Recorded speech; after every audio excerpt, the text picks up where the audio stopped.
Oi, agora? Amém. Graças a Pai, gente. Antes de eu entrar na mensagem, deixa eu só dar alguns avisos importantes aqui. Domingo que vem, a gente não terá culto aqui. Aqui não, tá bom? A gente terá culto aonde você estiver. Você vai estar cultuando ao Senhor. Tá bom? Quer seja na sua casa, quer seja em Itamaracá, né? O nosso culto vai ser aí onde nós estivermos. Aí depois de domingo que vem, que é carnaval, né? Carnaval vai passar e aí vai ter um fuso horário. Vai acontecer um fuso horário aí. Qual é o fuso horário? O culto vai voltar a ser às 19 horas. Por quê? Porque no dia 22 começa o CEL, o Centro de Ensino Oasis. Estamos de volta com as nossas aulas, com as nossas turmas, com as nossas matérias. E logo após o culto vai estar ali fora, né, a ficha de inscrição de todas as disciplinas que você pode aí se inscrever e escolher. Salve a integração. A turma da integração, que é a turma daqueles que estão ingressando como membros, né, aqui na igreja, eles precisam fazer a inscrição online, porém, quem faz essa inscrição é o discipulador daquela pessoa que vai ingressar na turma, ok? Quem faz a inscrição é o cara que fez vida frutífera com o novo convertido e concluiu vida frutífera. Então, se você, novo convertido, fez vida frutífera e deseja fazer parte da integração, procura o teu líder, procura o cara que fez vida frutífera com você.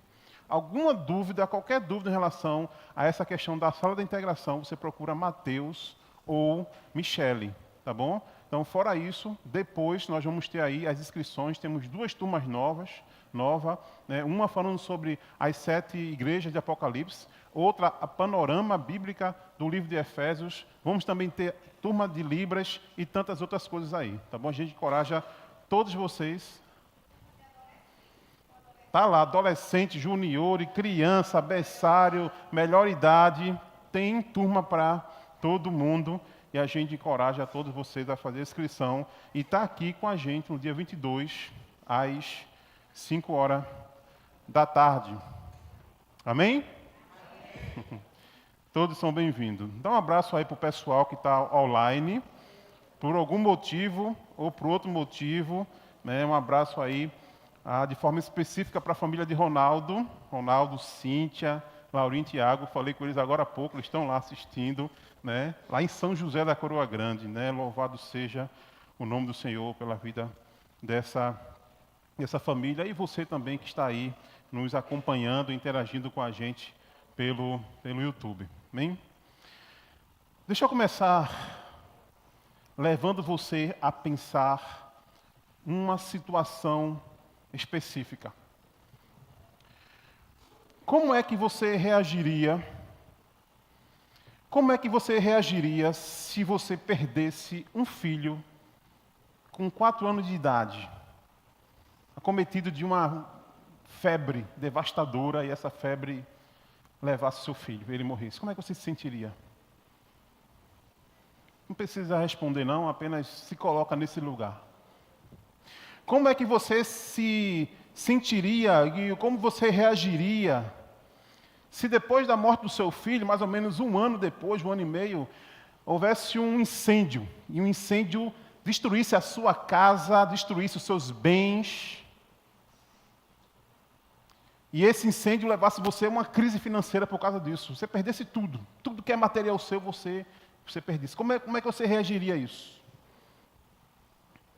Como é que você reagiria se depois dessa morte desse filho, depois desse incêndio que levou você a uma crise financeira, alguns anos depois você precisasse fazer uma viagem para outro país e você mandasse o seu cônjuge primeiro, porque você não pode ir agora, você vai mandar o seu cônjuge primeiro juntamente com os seus 4 filhos que restaram.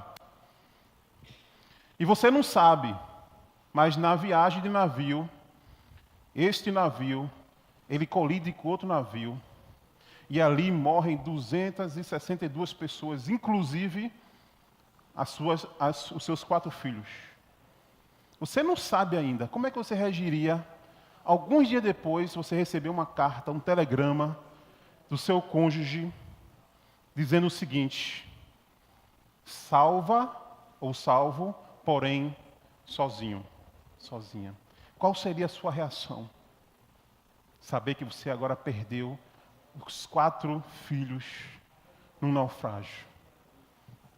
Veja, casos como esses acontecem todos os dias, acontecem em todos os lugares, acontece com qualquer pessoa, em proporção maior, menor ou proporção igual. Talvez tenha gente aqui que passou por momentos como esse. Talvez em proporção menor, talvez igual, não sei. Mas acontece o tempo todo.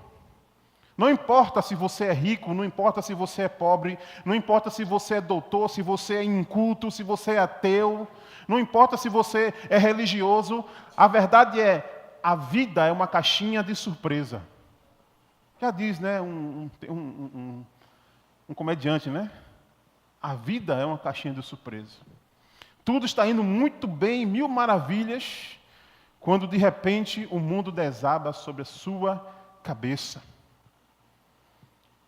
E nesse momento, o que nos resta para a gente se segurar? Nesse momento, o que nos resta para nós seguirmos adiante é uma palavra chamada esperança. O que nos resta é isso. Quando a calamidade chega de forma tão intensa, que tira tudo de você, você só tem uma opção: se agarrar na esperança. Mas deixa eu complicar uma coisa para você. E quando a esperança também, ela desmorona, o que é que acontece? Porque tem muita gente que se apoia em esperanças que está fincada nas coisas deste mundo. Tem muita gente apoiada em esperanças frágeis, tão frágil como um castelo de areia construído na beira da praia. Como, por exemplo, uma esperança numa conta poupança, uma esperança num investimento, uma esperança numa pessoa, como um cônjuge, como um amigo, um parente, esperança num pastor da igreja. É frágil demais isso. Esperança num governo político. Uma esperança no teu próprio entendimento, na tua própria capacidade. Uma esperança num trabalho específico ou numa cura específica. Gente, quando esse tipo de esperança, que é humana, é terrestre, ela nos decepciona, ela se desmorona, o que nos resta, sabe o que é? É o desespero e o fim da existência. Porque não tem mais nada para pegar. É por isso que tem muita gente que acaba tirando a sua própria vida, porque colocou a sua esperança em coisas frágeis, em coisas deste mundo. Eu penso e eu acredito que só gera legado quem sustenta uma esperança que esteja acima de tudo isso. Somente deixa legado nesse mundo quem consegue se agarrar numa esperança que não está aqui, nesta terra, mas está além de tudo isso. Uma esperança que possa transcender, uma esperança que possa perpassar a existência material e que seja imune a qualquer intempéries da vida, a qualquer calamidade da vida. E eu me refiro à esperança da glória de Deus.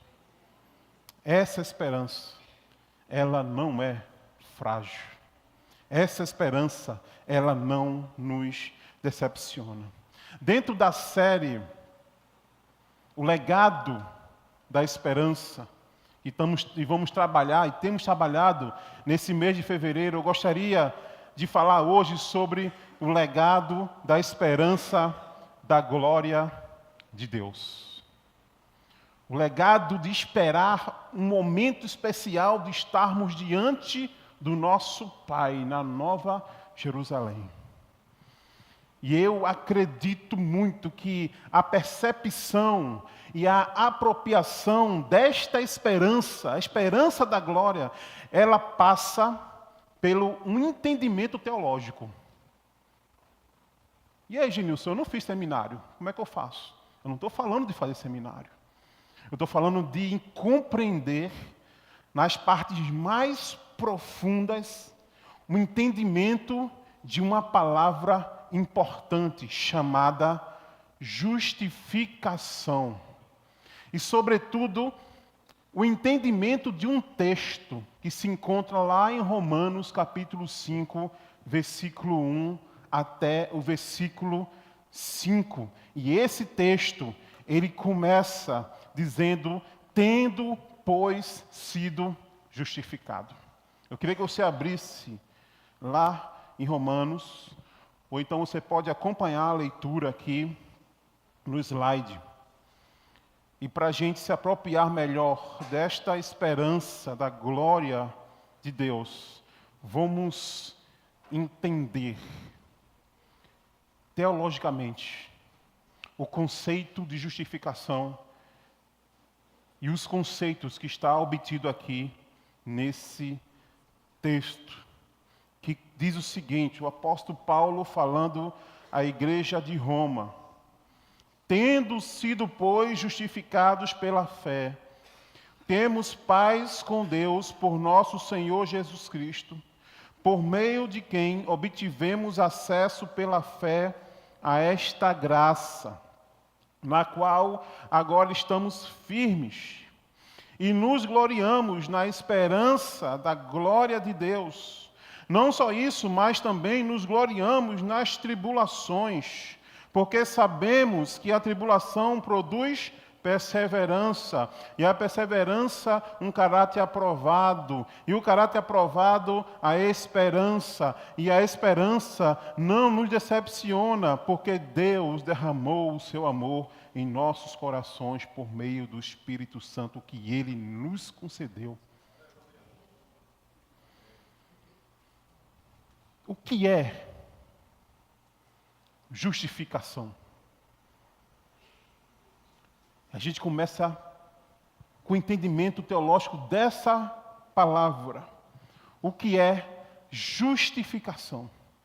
Justificação, ele é um ato jurídico, ele é um ato legal, e ao mesmo tempo ele é um ato declaratório de Deus. Deus declara algo para você.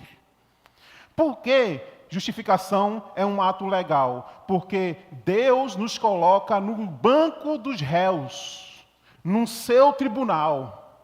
E nesse banco dos réus, Deus expõe todos os nossos crimes, todos os nossos pecados. A verdade é que nós infringimos a lei de Deus. E por infringir a lei de Deus, a nossa sentença justa e correta é a morte eterna. Porém, segundo a justificação, Deus, Ele nos declara justo com base na justiça de Cristo, que pagou o preço, tomou sobre si a pena pelos nossos pecados. Diante disso, Deus declara, Ele afirma, Ele anuncia que nós somos justificados e dignos da sua glória. Não é algo que nós conquistamos, a justificação. Não é algo que nós merecemos. Não é algo que acontece dentro de nós. A justificação não acontece dentro de nós. A justificação acontece fora de nós. Deus trazendo para nós, Deus declarando para nós, de modo que todos nós que estamos aqui, que somos convertidos em Cristo Jesus, todos nós somos justificados na mesma proporção, no mesmo nível. Ninguém aqui é mais justificado do que outro, ninguém. Porque é um ato que é fora da gente. Deus estabelece para nós que nós somos justificados diante de Jesus Cristo, da morte de Jesus Cristo. E a justificação, ela diz que todos os nossos pecados, tanto passado, como presente, como futuro, são perdoados em Cristo Jesus. Não importa o que você fez lá atrás. Não importa o que você fez hoje. E não importa o que você vai fazer lá na frente. Se você é justificado, todos os seus pecados estão perdoados ali, naquela cruz. Outra coisa, como é que a gente alcança a justificação? Nós alcançamos a justificação por meio do quê? Da fé. Olha, a fé é a base da justificação, porém, aí eu abro uma aspas aqui, em virtude do sacrifício de quem? Cristo Jesus. Nós não somos salvos pela fé, por si só, mas é a fé que nos leva a nos apropriarmos dos benefícios que a salvação nos traz. Pense a fé como um GPS que nos aponta o caminho para chegarmos até a presença do Pai, até a presença do Rei, até a presença desse juiz, que não nos condena mais, mas nos declara justo por causa de Cristo. Outra pergunta. Por meio de quem nós somos justificados? O texto vai dizer, nós somos justificados por causa de Jesus. A essência da justificação está no sacrifício de Cristo na cruz. Não é naquilo que nós fazemos para Deus. E é importante aquilo que a gente faz para Deus. Mas a justificação está baseada naquilo que Deus já fez por nós lá atrás, mediante a cruz de Cristo. Lá atrás, Ele nos justificou. Não é por méritos humanos, mas unicamente por causa de Jesus Cristo. Somente por causa dele. Então, o meio pelo qual somos justificados é por meio do nosso Senhor Jesus Cristo. Agora, algo importante. Quais são os benefícios e quais são os frutos que a justificação traz para nós? O primeiro fruto é que nós temos o quê? Paz com Deus. Por que que nós temos paz com Deus por meio da justificação? Porque diz a Bíblia que nós éramos inimigos de Deus. Nós éramos alvos da ira de Deus. Alvos e filhos do seu furor. Mas por causa da justificação, por meio de Cristo, Ele nos reconcilia com o Pai. Ele novamente nos traz como amigo do Pai, tirando de nós a posição de filhos da ira, para a posição agora de filhos amados de Deus. Filhos amados do Pai. Olha que coisa interessante.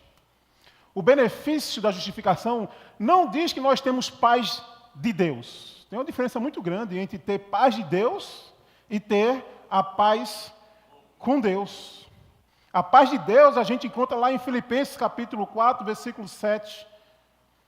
A gente encontra quando Jesus disse, deixo-lhes a paz.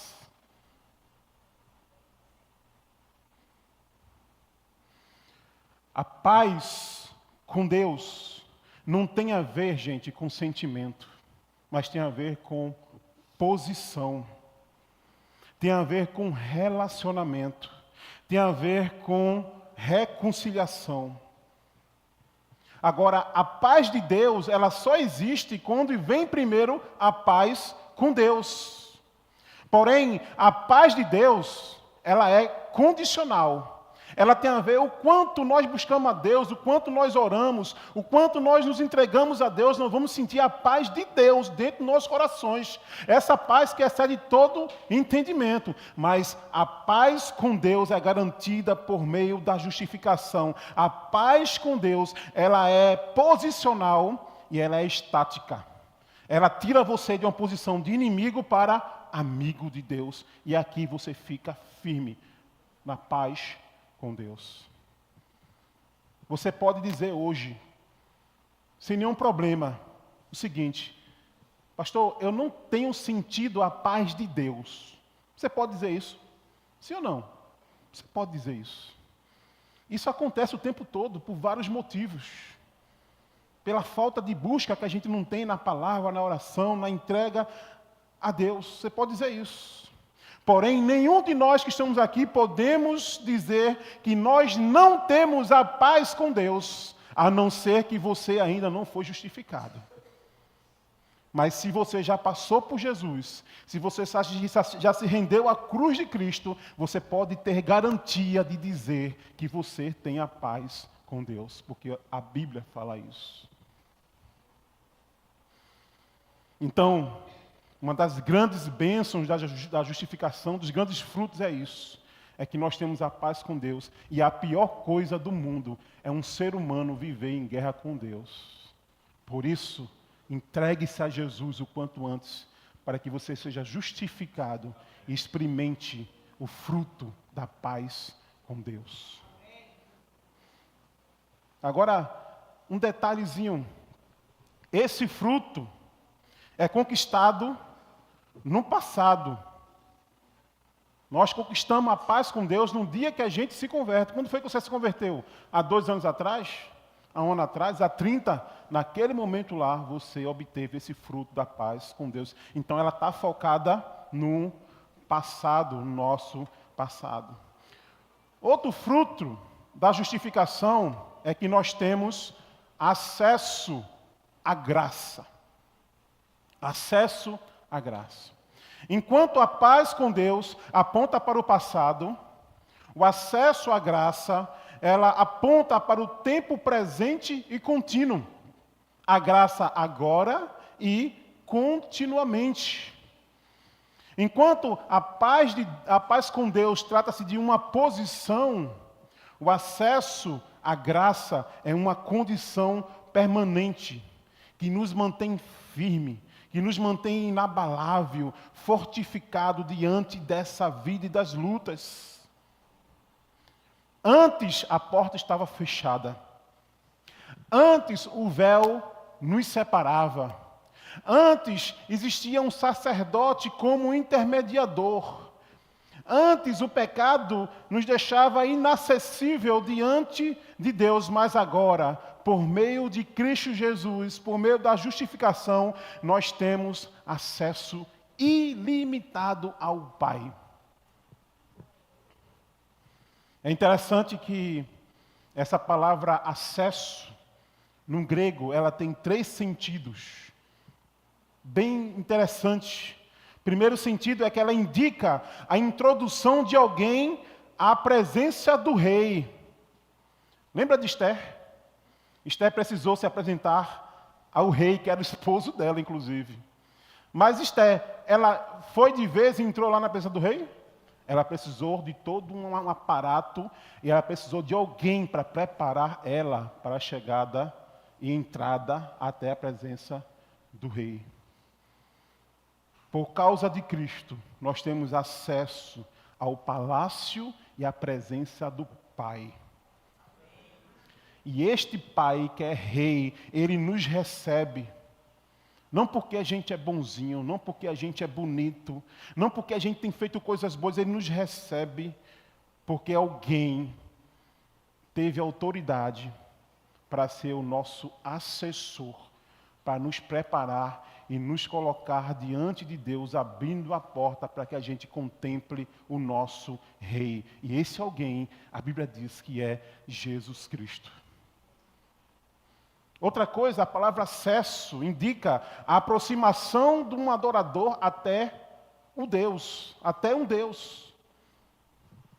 Nós temos, irmãos, o privilégio de, por meio de Cristo Jesus, ao entrarmos num palácio do Rei, ao invés de encontrarmos condenação, ira, ao invés de encontrarmos juízo e vingança, lá nós encontramos paz. Lá nós encontramos misericórdia. Lá nós encontramos graça. E quando a gente sente tudo isso diante desse Rei, nós também sentimos ao mesmo tempo algo que nos leva à adoração a esse Rei.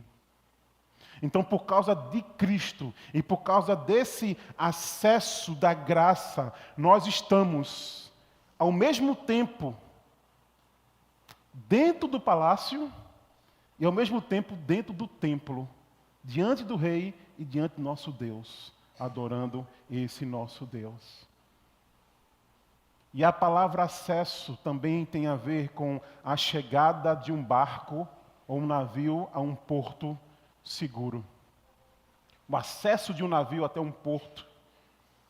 Sem Cristo, nós somos como marinheiros impotentes diante de um mar revolto que quer nos destruir o tempo todo. Mas por meio de Cristo, nós entramos na presença de Deus e ali nós encontramos segurança.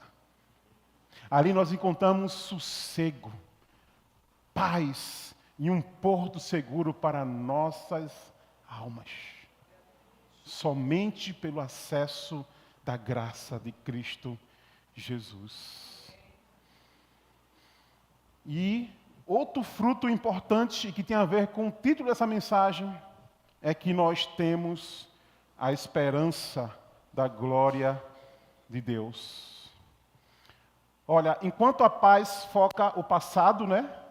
A paz com Deus, no momento que eu me converti, eu tive paz com Deus.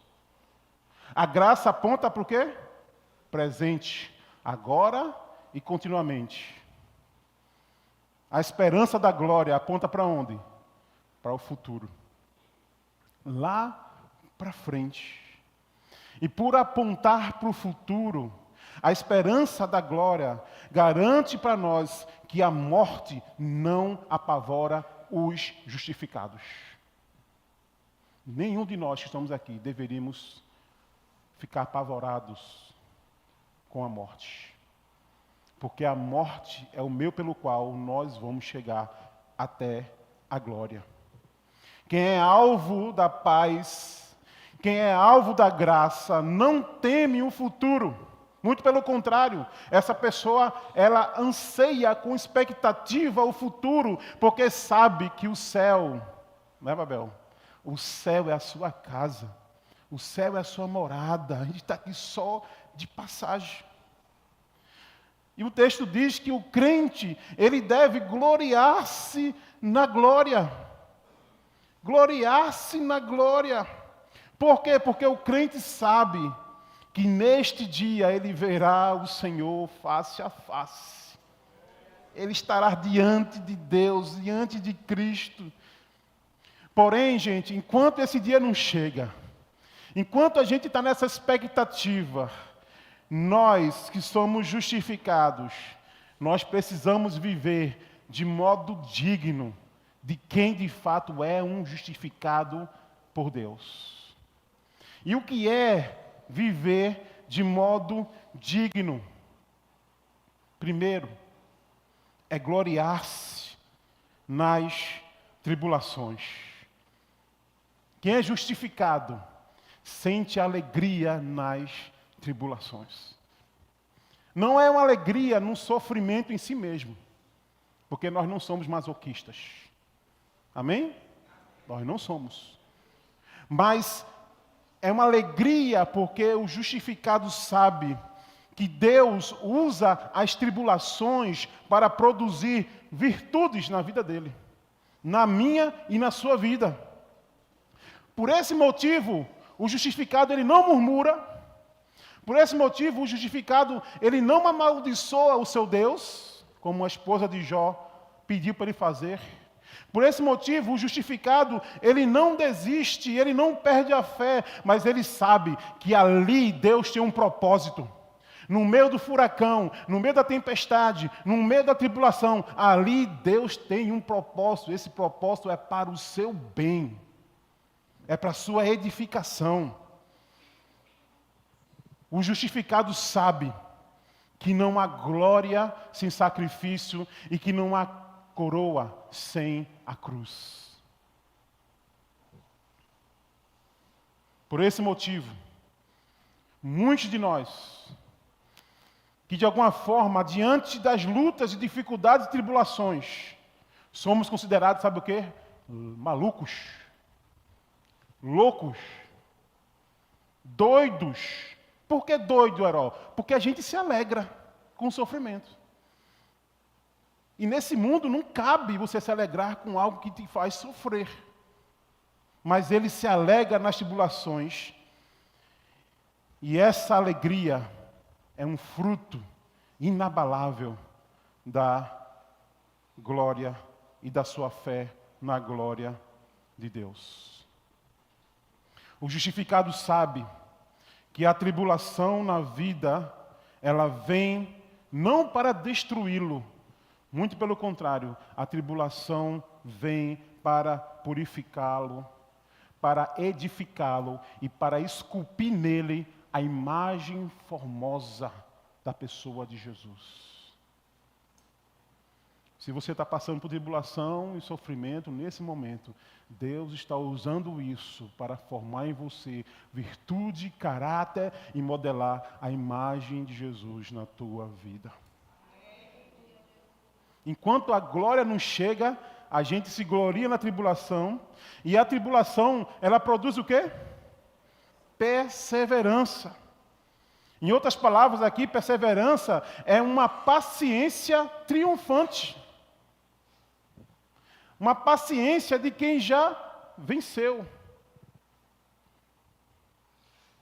Não existe paciência sem sofrimento.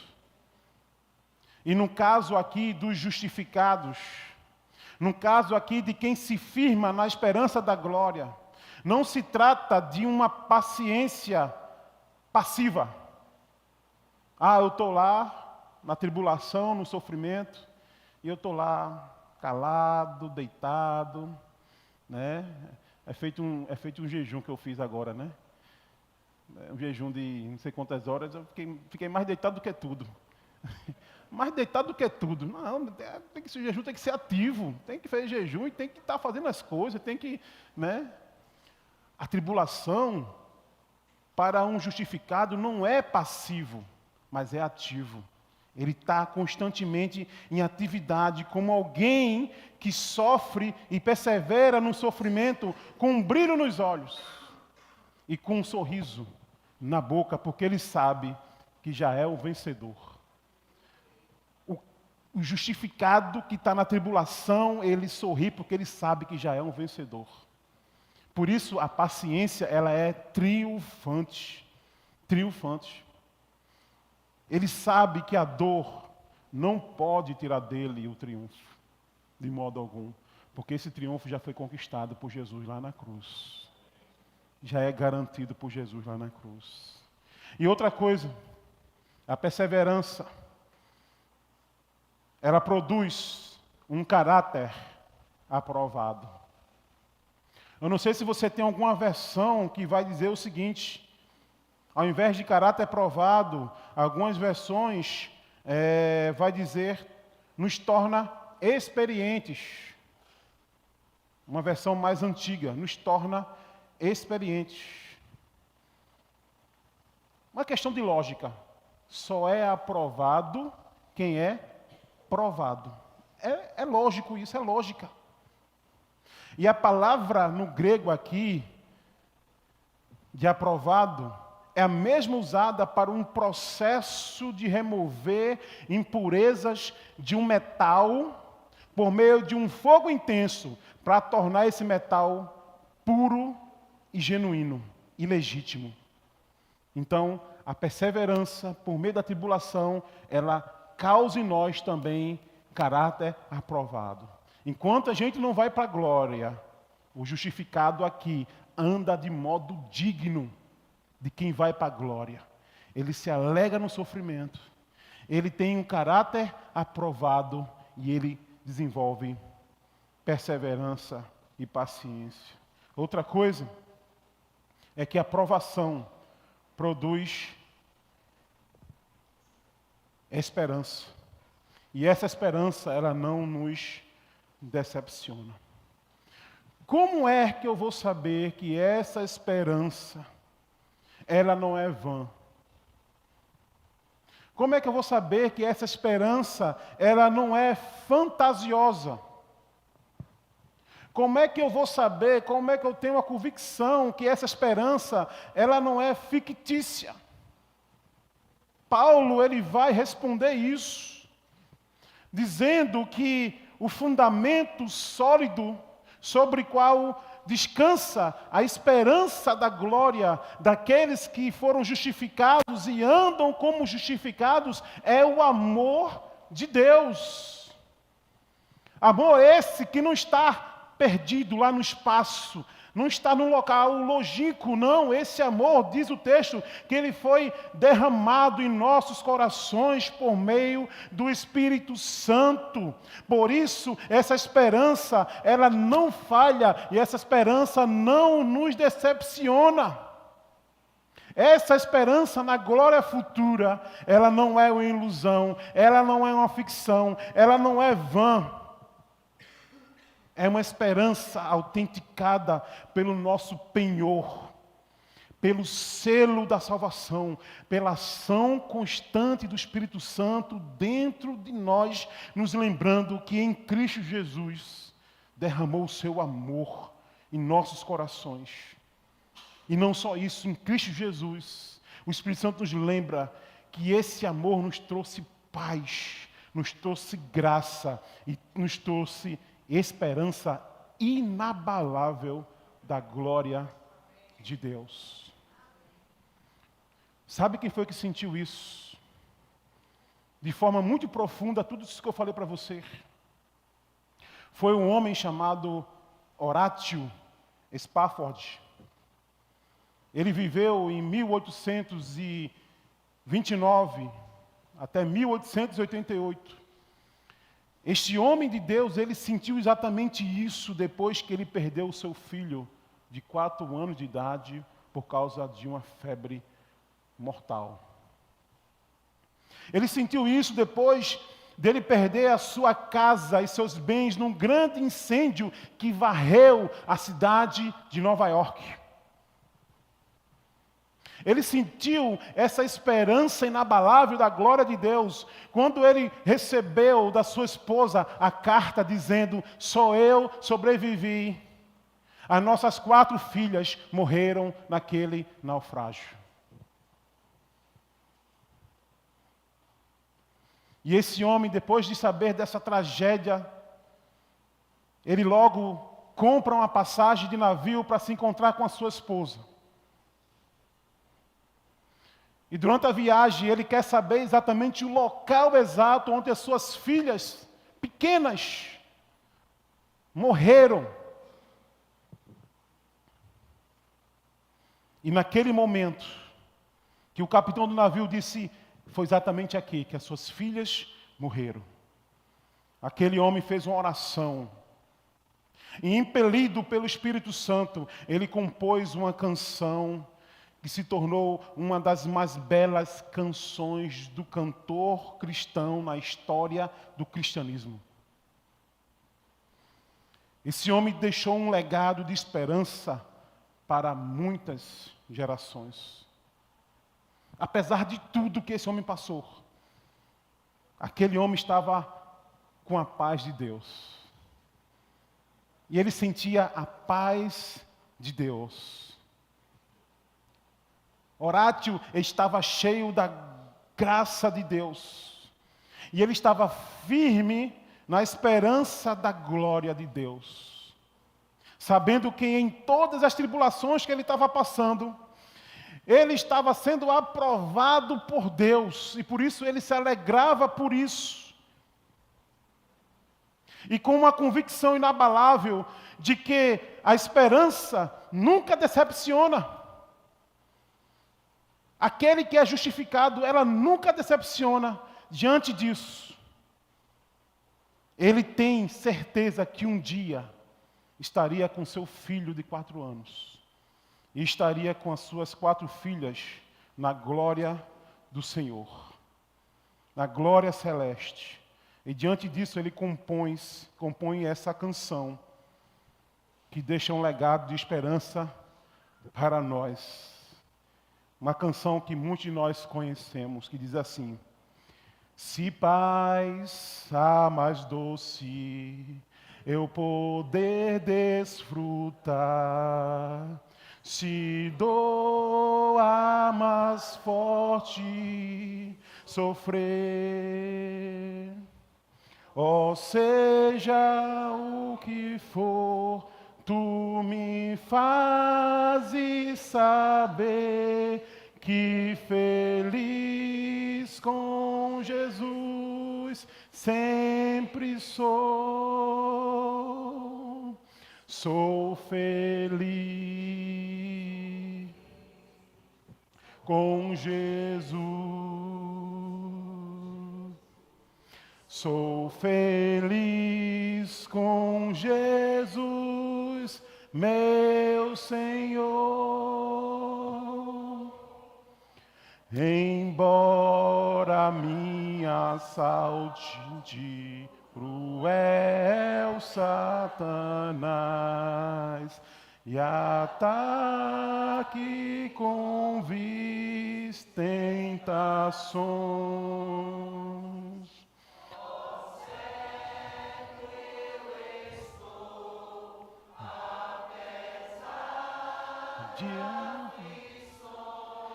que feliz, aleluia.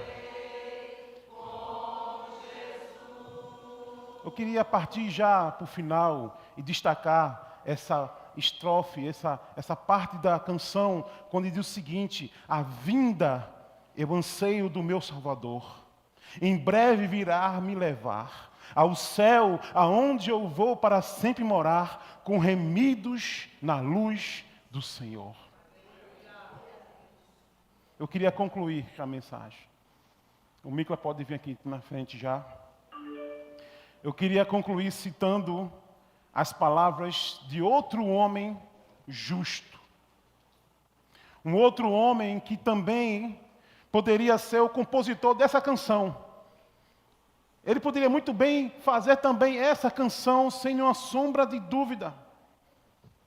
Um homem que, apesar das mais diversas tribulações, quando a gente vê a história dele, a gente vê que esse homem teve paz com Deus. Ele teve a paz de Deus. Um homem que experimentou a graça de Deus de uma forma extraordinária. Um homem acima de qualquer suspeita, Bona. Que ainda no meio do mais furor da dor, ainda no meio do furacão, da tempestade, do sofrimento, ele disse essas palavras que dialogam exatamente com essa canção. E essas palavras que eu queria ler com você. Eu sei que o meu Redentor vive e que no fim se levantará sobre a terra. E depois que o meu corpo estiver destruído e sem carne, verei a Deus. Eu o verei com meus próprios olhos, eu mesmo e não outro, como anseia o meu peito e coração. Como o meu coração espera com esperança gloriosa a glória futura. E eu quero concluir com vocês dizendo: Cristo em nós, a esperança da glória. Cristo em nós, a esperança da glória. Cristo em nós, a esperança da glória. Aleluia, Senhor. Obrigado, Pai, por essa esperança de Cristo Jesus trouxe por nós naquela cruz. Obrigado, Deus, porque nós podemos declarar, Deus, que nós somos justificados por meio da fé em Cristo Jesus. E isso foi um ato, Deus, exatamente do Senhor para conosco.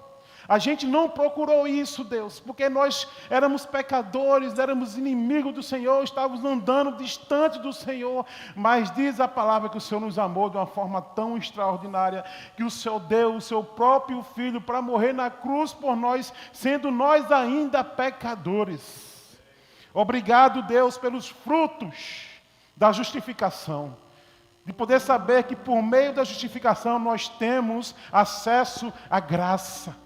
Nós temos a paz com Deus e também a paz de Deus. E acima de tudo nós temos essa esperança que está acima de qualquer coisa, que está além das coisas materiais e terrestres. Essa esperança da glória futura, a glória de Deus, que nos faz ficar firme no meio da tribulação, no meio dessa vida, que muitas vezes é tão difícil, Senhor, encarar tantas mortes, tanto desemprego, tanta injustiça, tanta calamidade, tanta dor, tanta doença, mas é a glória de Deus que nos mantém firme e nos faz caminhar em segurança.